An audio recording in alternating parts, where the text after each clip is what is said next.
قرآن مجید کی آیت میں نے تلاوت کی، اللہ فرماتے ہیں الف لام میم احسب الناس ان یترکوا ان یقولوا آمنا۔ اللہ فرماتے ہیں کیا لوگوں نے یہ گمان کیا ہے کہ انہیں چھوڑ دیا جائے گا صرف یہ کہہ دینے پر کہ ہم ایمان لے آئے؟ انہوں نے کہا ہم ایمان لے آئے تو اب انہیں چھوڑ دیا جائے گا، بس ختم، اتنی بات پر چھوڑ دیا جائے گا؟ وہم لا یفتنون، اور انہیں آزمایا ہی نہیں جائے گا۔ فرمایا ایمان لانے کے بعد صرف ایمان پر ہی تمہیں چھوڑا نہیں جائے گا بلکہ تمہیں آزمایا جائے گا، تمہاری آزمائش ہوگی۔ کس طرح؟ وَلَنَبْلُوَنَّكُمْ بِشَيْءٍ مِّنَ الْخَوْفِ وَالْجُوعِ وَنَقْصٍ مِّنَ الْأَمْوَالِ وَالْأَنفُسِ وَالثَّمَرَاتِ، تمہیں کسی نہ کسی ایک چیز سے ضرور آزمائیں گے، یا خوف سے آزمائیں گے، بھوک سے آزمائیں گے، جانوں اور مالوں کی کمی سے، پھلوں کی کمی سے آزمائیں گے۔ اور یہ پھلوں کی کمی سے مراد، علماء تفسیر نے لکھا اس سے مراد اولاد کا انتقال کر جانا بھی، وہ بھی پھل ہوتی ہے۔ تمہیں آزمائیں گے اور اگر تم پورے اترے تو وبشر الصابرین، رب فرماتا ہے محبوب پھر صبر کرنے والوں کو میری رحمت کی خوشخبری سنا دے، پھر انہیں خوشخبری دے دے میرے کرم کی۔ میرے عزیز زندگی میں آزمایا جائے گا۔ نبی اکرم نور مجسم شفیع معظم صلی اللہ علیہ وسلم کی بارگاہ میں حضرت خباب بن ارت رضی اللہ تعالیٰ عنہ حاضر ہوئے۔ حضور خانہ کعبہ کے ساتھ ٹیک لگائے بیٹھے تھے تو حضرت خباب عرض کرنے لگے یا رسول اللہ اتنی تکلیفیں آ رہی ہیں، کافر اتنا ستا رہے ہیں، ہمیں پریشان کیا جا رہا ہے، ہم سخت آزمائش میں، حضور آپ اللہ کی بارگاہ میں دعا کیوں نہیں کرتے ہمارے لیے؟ نبی پاک علیہ السلام فرمانے لگے تم سے پہلے لوگوں کا حال پتہ کیا تھا؟ یہ صحیح حدیث بخاری میں موجود ہے۔ فرمایا تم سے پہلے لوگوں کا حال یہ تھا کہ انہیں گڑھے کے اندر رکھ کے ان کے جسم کو مٹی سے دبا کے پھر ان کے سروں پر آریاں رکھ کے چیر دیا جاتا تھا، لیکن پھر بھی وہ اپنے دین سے ہٹا نہیں کرتے۔ نبی پاک علیہ السلام فرمانے لگے تم سے پہلے لوگوں کا یہ عالم تھا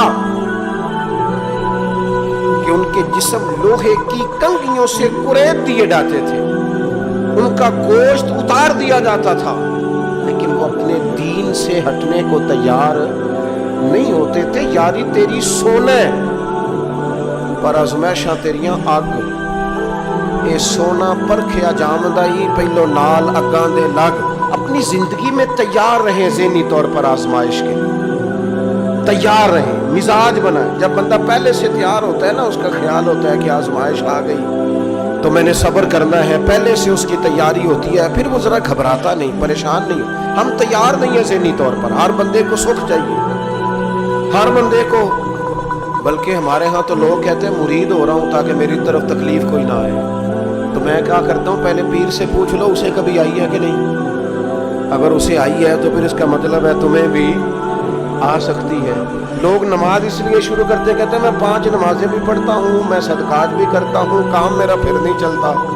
تو میں کہتا ہوں تمہیں پتہ ہی نہیں، نمازی کے لیے تو آزمائش ہے، جتنا جتنا ایمان کامل اتنی آزمائش بھی زیادہ۔ اور یہ میں اپنے پاس سے نہیں کہہ رہا، حضرت ابو سعید خدری رضی اللہ تعالیٰ عنہ فرماتے ہیں میں نبی پاک علیہ الصلوۃ والسلام کی خدمت میں حاضر ہوا اور حضور کے دست مبارک کو چومنے کے لیے میں نے اپنے ہاتھ جب آگے کیے تو تپش تھی، تیز بخار تھا نبی پاک کو۔ تو حضرت ابو سعید خدری رضی اللہ تعالیٰ عنہ ارشاد فرماتے ہیں کہ میں نے، یہ سنن ابن ماجہ میں موجود، فرماتے میں نے عرض کیا یا رسول اللہ صلی اللہ علیہ وسلم اتنا تیز بخار؟ حضور فرمانے لگے ہم پر جو آزمائشیں آتی ہیں نا انبیاء پر، وہ عام لوگوں سے دگنا آتی ہیں۔ یہ تو لاڈلے ہیں، یہ تو محبوب ہیں اللہ کے۔ فرمایا عام لوگوں سے دگنی آزمائش آتی ہے، لیکن فرمایا ہمارا رب بڑا کریم ہے، ہمیں اجر بھی ڈبل ہی عطا کرتا ہے، ہمیں اجر بھی ڈبل ہی عطا کرتا ہے۔ حضرت ابو سعید خدری کہتے ہیں موقع اچھا تھا، میں نے ایک سوال بھی کر دیا، میں نے کہا یا رسول اللہ صلی اللہ علیہ وسلم بتائیے نا بھلا دنیا میں زیادہ آزمائشیں کن کو آتی ہیں؟ تو حضور فرمانے لگے سب سے زیادہ آزمائشیں اللہ کے انبیاء کو آتی ہیں، نبیوں کو آتی ہیں۔ حضور اس کے بعد فرمایا اس کے بعد جو ان کے زیادہ قریب ہوتا ہے اسے آتی ہے۔ لوگ کیا سمجھیں گے امام حسن کی آزمائش کو؟ لوگ کیسے سمجھیں گے سیدنا امام حسین کی آزمائش کو؟ فرمایا جو ان کے زیادہ قریب ہوتا ہے اسے زیادہ آزمائش آتی ہے. تو حضور کے سب سے قریب تو امام حسن ہے نا، امام حسین ہے نا. تو کیا سمجھتا ہے قربت بس نسبت کے اظہار کا نام ہے اور بڑے لطف کے ساتھ زندگی گزارنے کا نام ہے؟ تو نبی پاک علیہ الصلوۃ والسلام نے فرمایا بات بڑی مزے کی ہے. فرمایا پھر اللہ کے بعض بندے تو ایسے ہوتے ہیں جنہیں اللہ فقر میں مبتلا کر دیتا ہے. فرمایا ان کے پاس صرف ایک چادر رہ جاتی ہے، اتنا فقر ان کے پاس آتا ہے. لیکن جو حدیث کے آخری لفظ ہے نا وہ وجد والے ہیں، وہ وجد والے ہیں، وہ سرور والے ہیں. ہمارا یہ مزاج ہوتا ہے کہ میٹھا میٹھا کھا جاؤ اور ذرا کڑوا آ جائے تو سویرے بھی رہو شام بھی رہو، حال ہی کوئی نہیں، غریبی بڑی، پریشانی بڑی. حضرت صاحب گھر سے بیماری جاتی نہیں. اور جناب کیا بتائیں، بعض لوگ تو ایسے ہیں جن کی بات سن کے لگتا ہے زندگی میں کبھی سوئے ہی نہیں، اتنے بڑے بڑے دکھ سناتے ہیں. وہ خدا کی رحمت کا بھی تو ذکر کرنا، خدا نے جو تیرے اوپر انعامات کیے ان کا بھی تو ذکر کرنا. ان کا تذکرہ ہی نہیں کر رہا میرا بھائی. نبی پاک علیہ السلام نے فرمایا ان لوگوں پر دکھ آتے ہیں پر قربان ہونے کو جی چاہتا ہے ان لفظوں پر. حضور فرمانے لگے وہ رب کی طرف سے آنے والے دکھ پر بھی اس طرح راضی ہوتے ہیں جس طرح تم میں سے کوئی راحت ملنے پر راضی ہوتا ہے. سکون والی چیز ملنے پر جس طرح تم راضی ہوتے ہو اس طرح وہ دکھوں پر بھی راضی ہوتے ہیں. دکھ قبول محمد بخشا، دکھ قبول محمد بخشا. پر ایک شرط لگائی چھوٹی سی میاں صاحب نے، انہوں نے کہا 100 دفعہ قبول ہے، دکھ 100 دفعہ قبول. دکھ قبول محمد بخشا پر راضی رہن پیارے. یہ شرط یہ ہے کہ تو راضی رہ، تو راضی رہ. دکھ قبول محمد بخشا، راضی رہن پیارے. اور حضرت سلطان صاحب کہنے لگے ایسا کیتی ہے جان حوالے رب دے، ایسا عشق کمایا ہے اسی مرن تو پہلو ہی مر گیا، باہو تا مطلب نو پایا. ہم نے تو پہلے سے ہی نتیجہ نکال دیا. تو سکون ڈھونڈنے نکلا ہے، تو چاہتا ہے زندگی میں آرام مل جائے. کائنات میں سب سے زیادہ پیار اللہ کا اپنے محبوب کے ساتھ. لیکن دیکھ لو نا، پیدائش سے پہلے ہی حضور کے والد چلے گئے. 4 سال یا 6 سال کی عمر میں والدہ گئی. 8 سال کی عمر تھی، محبوب کے دادا کا جنازہ اٹھا تو محبوب پیچھے پیچھے جنازے کے جا رہے ہیں. پھر وقت آیا جب تبلیغ دین کا، تو دنیا کا کون سا دکھ اور کون سی تکلیف اور کون سی اذیت ہے جو حضور کو نہیں دی گئی. لیکن کریم ہر وقت کہتے ہیں افلا اکون عبدا شکورا، میں رب کا شکر گزار بندہ نہ بنوں. ہر مقام پر کبھی بدر کبھی احد اور ہر طرح کی تکلیف، ہر طرح کی تکلیف. کبھی بیٹیوں کا دکھ، کبھی سیدہ عائشہ صدیقہ کے بارے میں منافقوں کی نازیبہ گفتگو. سارے دکھ محبوب کی حیات پاک میں رہے. کریم نے ان دکھوں کو برداشت کیا. پھر آپ دیکھ لیں دور حضرت صدیق اکبر کا آیا تو حضرت ابوبکر صدیق اس امت میں نبیوں کے بعد سب سے بڑا درجہ رکھتے ہیں. لیکن کوئی زندگی اس طرح کی تو نہیں کہ بڑے 2.25 سال بڑے آرام سے حکومت کی ہو. منکرین زکوٰۃ سے لڑنا پڑا حضرت ابوبکر صدیق. آزمائش تھی، لوگ منکر ہو گئے زکوٰۃ کے. حضرت صدیق اکبر لڑے، ختم نبوت کے تحفظ کے لیے لشکر تیار کیے. بہت سارے مسائل کا سامنا کرنا پڑا. صبح دن راتیں جناب ابوبکر نے مشقت کر کے خلافت اسلامیہ کو مضبوط کیا.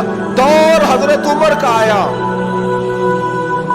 ساری دنیا مدینہ منورہ میں اندر سے دروازے بند کر کے سخت گرمی میں سوتی ہے اور جناب عثمان غنی کہتے ہیں کہ میں نے فاروق اعظم کو 60 سال کی عمر میں دیکھا کہ مال غنیمت کے 2 اونٹ دوڑ گئے تو عمر بھاگے جا رہے ہیں، ان اونٹوں کو لے کے آ رہے ہیں. اور میں کہتا ہوں جناب آپ آرام کرتے، ساری دنیا سو رہی ہے. فرمایا سویا کرتا تھا کبھی خلیفہ بننے سے پہلے.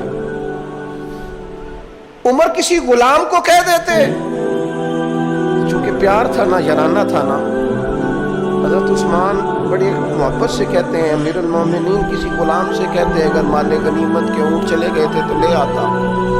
تو حضرت عثمان کے کندھے پہ ہاتھ رکھ کے جناب عمر رو پڑے, کہنے لگے یار یہ حضور کے دین کی امانت بڑی ذمہ داری ہے, لے او سجنا اسا توڑ نبھائی, اسا جان بھی دتی تیرا تیرے, یہ بڑی ڈیوٹی ہے, یہ بڑی ذمہ داری ہے. میں کیسے غلام کو بھیج دیتا, مسلمانوں کا مال ہے, جب ڈیوٹی میری ہے تو کیسے کسی کو بھیجتا. یہ آزمائش ہے, یہ دکھ ہے. 22-24 لاکھ مربع میل کے حکمران حضرت عثمان غنی, ان کا دور آ گیا. یعنی وہ شخص جس نے چڑھتی جوانی میں بھی نظریں جھکا کے رکھی, اور جس شخص نے اپنا سارا مال دین پر قربان کر دیا, اس کے گھر کا گھیرا تنگ کر لیا گیا. بہت بڑی ذمہ داری حضرت عثمان پر آئی, بڑی. اور جناب عثمان غنی کا حال یہ ہے کہ 40 دن گزر گئے. جس شخص کے اپنے ذاتی مصارف لاکھوں کروڑوں میں لوگوں پر خرچ ہوتے ہیں, 40 دن سے اس نے کھانا نہیں کھایا, اسے ڈھب اور سلیقے سے روٹی پانی نہیں ملا, گھر میں قید ہے. لوگوں نے کہا عثمان ہمیں اجازت دے دیں ہم لڑیں. کہنے لگے کیسے دے دوں, حضور کا مدینہ اور میری وجہ سے خون بہ جائے, بس میرے اوپر آئی ہے تو میں نبھاؤں گا, یہ ذمہ داری ہے. کہا پھر عثمان خلافت, فرمایا یار یہ بھی میری مجبوری ہے. میرے نبی پاک نے فرمایا تھا عثمان اللہ تمہیں قمیض پہنائے گا, لوگ اتارنا چاہیں گے, دیکھنا اتارنا نہ, وہ قمیض نہ اتارنا کیسے چھوڑ دوں. حضرت عثمان بھی شہید ہو گئے, جناب عمر بھی شہید ہو گئے. حضرت علی المرتضیٰ شیر خدا, وہ کیا 9-10 سال کی عمر سے حضور کے ساتھ چلے, ہر غزوے میں, ہر میدان میں, ہر جہاد میں, ہر جگہ آگے آگے. ان لوگوں نے دین سے نفع نہیں لیے. حضرت علی المرتضیٰ شیر خدا تو کوفے کی جامع مسجد کے پاس کھڑے ہو کے کہتے تھے میری کوئی بندہ زیرہ خرید لے. امیر المومنین کہہ رہے ہیں میری طامت زیادہ پھٹ گئی ہے, اب تو پیوند لگنے کی جگہ بھی کوئی نہیں بچی, یہ زیادہ پھٹ گئی ہے, اگر مزید پیوند لگ سکتے ہوتے تو میں زیرہ نہ بیچتا, یہ میری زیرہ کوئی خرید لے, کوئی خرید لے زیرہ. حضرت مولا علی شیر خدا 63 سال کی عمر مبارک, اور جب کوفے میں آپ کو خنجر لگا, زخم لگا, تو لوگ بیٹے کو بلاتے ہیں, آواز دیتے ہیں, لیکن جناب شیر خدا مولا علی مرتضیٰ مشکل کشا العطا حضرت علی المرتضیٰ شیر خدا زیر لب ہلکا سا مسکرائے, ادھر دیکھیے گا, اور مسکرا کے پتہ کیا فرمانے لگے, کہنے لگے فزت برب الکعبہ, لو بھائی کعبے کے رب کی قسم علی کامیاب ہو گیا ہے, کامیابی مل گئی. آج بات امام حسن کی آئی, امام حسن کو زہر دیا گیا, انتڑیاں نہ کٹ کٹ کے باہر گر رہی. اس شہزادے کی جس نے حضور کی گود میں عمر گزاری, محبوب کے کندھوں پر رہنے والے حسن ابن علی, جناب امام حسین حاضر بارگاہ ہوئے تو ہاتھ پکڑ کے بھائی کا چوم کے رو پڑے. بھائی پیارے بھی تو بڑے ہوتے ہیں نا, بڑے پیارے ہوتے ہیں, اور ان لوگوں کا منصب بڑا انوکھا ہے, شدید تکلیف ہے. تو امام حسین کہتے ہیں میرے بھائی حسن بتائیے آپ کو زہر کس نے دیا, رو کے پوچھتے ہیں. بھائی کا ماتھا چوم کے امام حسن رو پڑے, کہنے لگے حسین میری مجبوری ہے, میں تمہیں نہیں بتاؤں گا. کہا کیوں؟ فرمانے لگے اس لیے کہ اگر وہ نہیں جس پر مجھے شک ہے تو پھر کسی بے گناہ کا نام کیسے لے دوں, اور اگر وہی ہے نا جس پر مجھے شک ہے تو پھر میں تمہیں نہیں بتاؤں گا. میرا رب بڑا بہتر انتقام لینے والا ہے, پھر بھی نہیں بتاؤں گا. کیا کروں, کیسے بتا دوں, مصطفیٰ کا نواسا ہوں, میں پردے ڈالنے والی ماں کا بیٹا, میں شیر سے زیادہ جگر رکھنے والے علی کا پتر, میں کیسے بات کر دوں. بس زخم پہ زخم کھا کے جی, خونے جگر کے گھونٹ پی, اور سجنا آہ نہ کر لبوں کسی, یہ عشق ہے کوئی دل لگی نہیں. میرے نبی پاک صلی اللہ تعالیٰ علیہ وآلہ وسلم نے ارشاد فرمایا، اللہ تعالیٰ دین میں جو لوگ سخت ہوتے ہیں نا ان پر مشکلیں بھی سخت ڈالتا ہے۔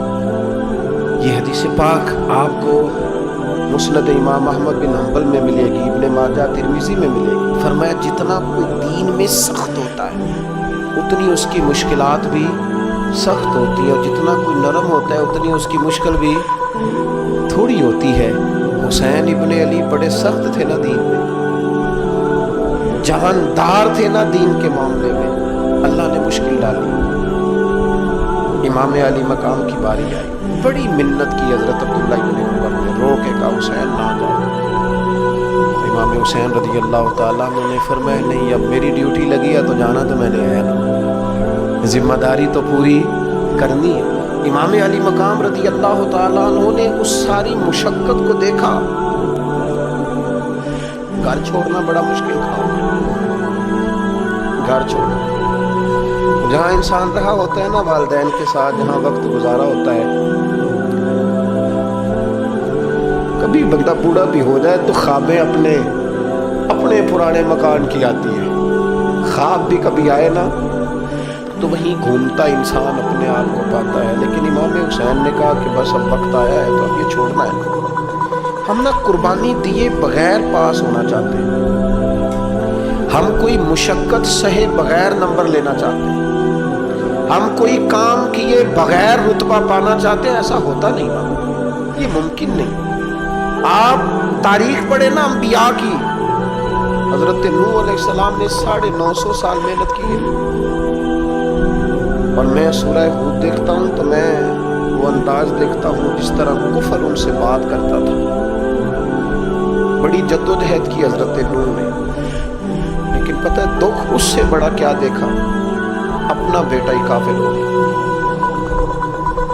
مالک امتحان ڈالتا ہے تو بڑے بڑے، اور حضرت نوح نے اپنے بیٹے کو ڈوبتے دیکھا، کہا مالک میرا بیٹا، فرمایا نہیں یہ تیرا ہے ہی نہیں، تیرے طریقے پر نہیں تو تیرا کیسے ہوگا؟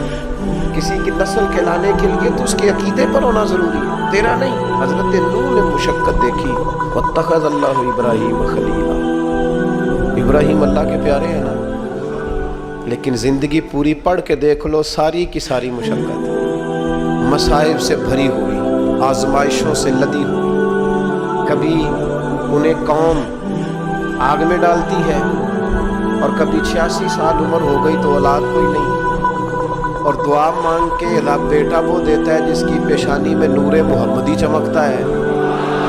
اچھا پہلے دیا نہیں، اب دیا، فلما بلغ معہ سعی، اور جب وہ ذرا ساتھ چلنے کے قابل ہو گیا، ہر بندہ کہتا نہیں منون خیر ہے میرا پتر جوان ہو گیا، جب وہ بیٹا ساتھ چلنے کے قابل ہوا تو فرمایا ذبح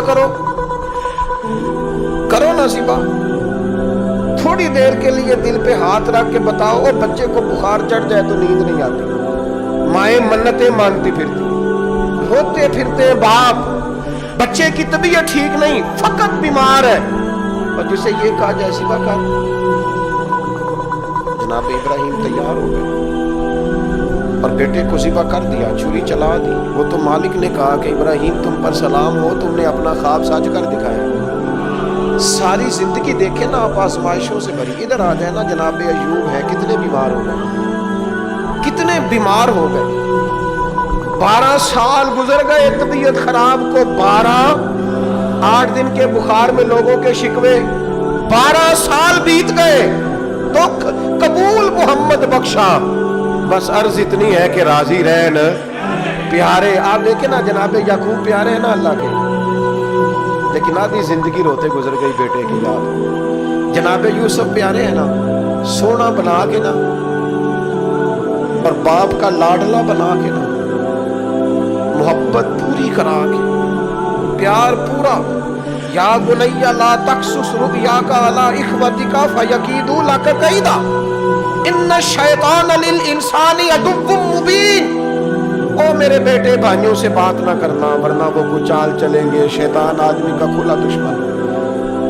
اتنا دنیا میں پیارا بچہ اور اس وقت کوئی نہیں تھا جتنے جناب یوسف ہیں، پر یوسف کبھی بہنوں کی مار کھائیں، کبھی کنویں میں جائیں، کریم کا کرم ہے نا، کنویں میں پھینکے تو بچا لیں، لیکن وہاں سے نکلے تو پھر وہ بکے، پھر کبھی یہاں بکے، کبھی مصر کے بازار میں بکے۔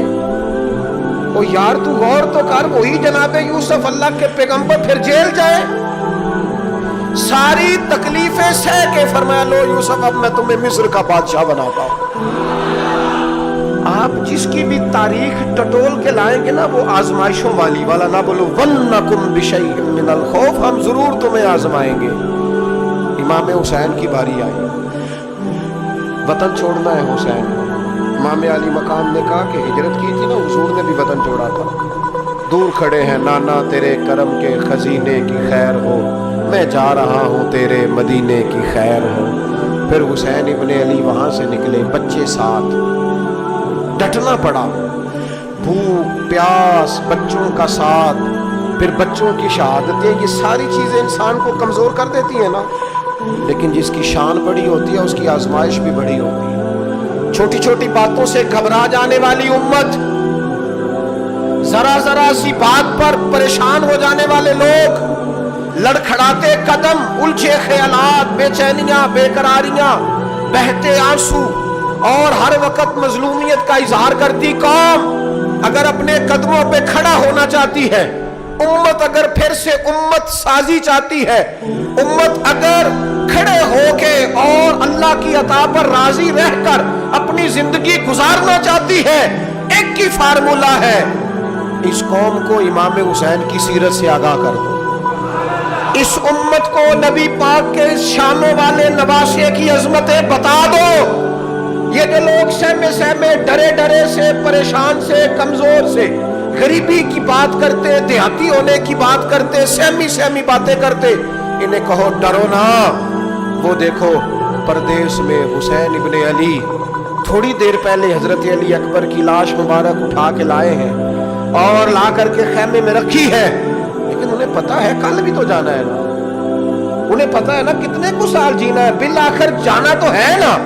جس دھج سے کوئی مقتل میں گیا وہ شان سلامت رہتی ہے، اس جان کی کوئی بات نہیں، یہ جان تو آنی جانی ہے، موت بستر پہ بھی آ جایا کرتی ہے، لیکن جو میدانوں میں ڈٹ کے رہتے ہیں ان کو تاریخ ذرا زندہ رکھا کرتی ہے۔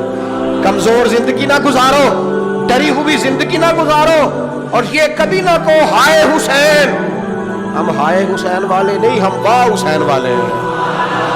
ہمارے بزرگوں نے ہمیں یہ سبق دیا ہے، ہم نے کہنا ہے واہ حسین، کیا کمال کر دی امام علی مقام نے، واہ حسین آپ کی عظمت پہ قربان۔ اتنے سارے دکھوں کے باوجود جب شانوں والے نانا کا شانوں والا پوتا، عظمتوں والی ماں کا عظمتوں والا بیٹا، جرت مند باپ کا بیٹا میدان میں نکلنے لگا ہے تو ڈرا ڈرا، سہما سہما، رو کے، دلاسے دے کے، آنسو پوچھ کے نہیں، بلکہ امام حسین نے ڈٹ کے کھڑے ہو کے وہ امامہ سر پہ باندھا جو محمد عربی نے عطا فرمایا تھا، وہ جبہ پہنا جو نانا نے دیا تھا، وہ تلوار پکڑی جو شیر خدا مولا علی پکڑتے تھے، اور حسین میتوں کے باوجود میدان میں آئے، فرمایا سامنے کھڑے ہو جاؤ، تمہیں خطبہ دینا ہے، اس لیے کہ محمد عربی کا طریقہ ہے جمعے والے دن خطبہ دیا جاتا ہے۔ پورے وثوق سے اتمام حجت کیا۔ حسین ابن علی ایسے تو نہیں تھے کہ ڈرے بڑا تھے تو ان سے تلوار نہیں چلی، انہوں نے تلوار چلائی، جو ایک ایک دو دو کر کے آتے رہے وہ کٹتے رہے، وہ کٹتے رہے، پھر آواز ایک گونجی پیچھے سے، وہ اکیلے اکیلے کیوں جاتے ہو؟ تمہیں پتہ ہے علی کا بیٹا ہے، علی کا گھر تو وہ گھر ہے کہ جس گھر کا ہر ایک بچہ جسے دیکھو وہی شیر خدا معلوم ہوتا ہے۔ اکیلے اکیلے جاؤ گے تو تم چہرے کی روشنی نہیں دیکھ رہے، آنکھوں کی سرخی نہیں دیکھ رہے، مزاج کا ولولہ نہیں دیکھ رہے، طبیعت کا پاک پن نہیں دیکھ رہے، اور جوانی میں شہادت کی لذت سے آشنا محمد کا نواسا نہیں دیکھ رہے۔ ذرا مل کے جاؤ، ہاں ہاں حسین ابن علی شہید ہوئے ہیں پر شان و شوکت کے ساتھ، ہاں ہاں حسین ابن علی دنیا سے تشریف لے گئے ہیں پر عزت، وقار اور عظمت کے ساتھ۔ ہاں حسین ابن علی کا سر کٹا ہے، مخالف نے تو اپنی طرف سے نیزے کی نوک پہ چڑھایا تھا، پر حسین کا سر بول بول کے کہہ رہا تھا دیکھ لو میں کٹ بھی گیا ہوں پھر بھی سب سے اونچا ہوں۔ وہ دیکھو میں سب سے اونچا ہوں، سب سے اونچا ہوں میں۔ اے حسین ابن علی، نازش آل نبی تم پر سلام، اے حسین ابن علی تم پر سلام، نازش آل نبی تم پر سلام۔ کسی نے ایک بات کی تھی، اس نے حد کر دی، اس نے کہا مورخ تو کتنا کو لکھے گا، خطیب تو کتنا کو واز کرے گا، او مصنف تو حسین ابن علی کی شان میں کہاں تک بات کرے گا؟ تو میرے امام کا پاک پن، ان کی جرت، ان کی طاقت، ان کی ہمت، ان کا کمال، ان کا صبر، ان کی استقامت، ان کا حوصلہ، ان کی جواں مردی، ان کی ہمت کتنی کو بیان کرے گا؟ تو رہنے دے۔ اس نے کہا پھر کیوں رہنے دوں؟ کہنے لگے حسین ابن علی کی شان رفعت کوئی کیا جانے، یہ حسن جانے۔ حسین ابن علی کی شان رفعت کوئی کیا جانے، یہ حسن جانے، یہ علی جانے، یہ نبی جانے یا خدا جانے۔ ہماری طاقت نہیں ہے کہ ہم امام علی مقام کی عظمت کو بیان کر سکیں۔ بس چپ کر میرے علی، ایتھے جا نہیں ہو۔ امام کا تذکرہ بندے کو جوان کرتا ہے، باہمت کرتا ہے، جینے کا حوصلہ دیتا ہے، میدانوں میں کھڑا کرتا ہے۔ وہی ہے تیرے زمانے کا امام برحق، جو تجھے حاضر و موجود سے بیزار کرے اور موت کی شکل میں دکھلا کے تجھے جلوہ یار زندگی تیرے لیے اور بھی دشوار کرے۔ زند اور پلٹنا، جھپٹنا، جھپٹ کر پلٹنا، یہ لہو گرم رکھنے کا ہے ایک بہانہ۔ لہذا طاقتور بنو، باہمت بنو، کربلا کے واقعے سے طاقت حاصل کرو۔ پھر کہتا ہوں ہم ہائے حسین والے نہیں، ہم تو واہ حسین والے ہیں۔